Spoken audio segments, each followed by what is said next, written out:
Nggak ada kaitannya dengan Dewan Kehormatan.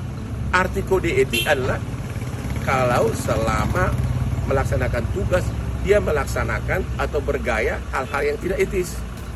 Kalau ini kan total nggak ada kaitannya. Jadi tolong periksa Instagram kamu dan orang-orang di sekitar kamu. Kamu akan melihat siapa sebenarnya yang pamer harta. Salam Hotman Paris. Hotman Paris mengundurkan diri dari Peradi, Ketua Umum Oto Hasibuan belum beri keputusan. Pengacara kondang Hotman Paris Hutapea mengundurkan diri dari Perhimpunan Advokat Indonesia atau Peradi. Hotman Paris telah mengirim surat pengunduran diri kepada Ketua Umum Peradi, Oto Hasibuan.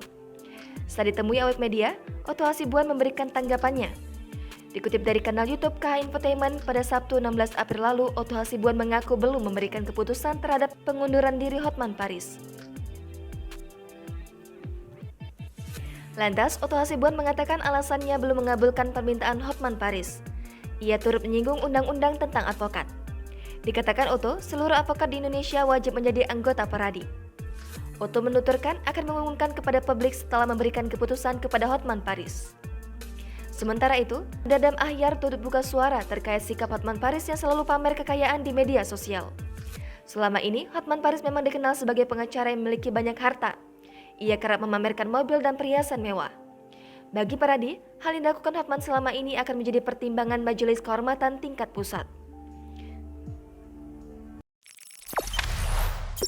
Jangan lupa subscribe, share, komen, dan like ya!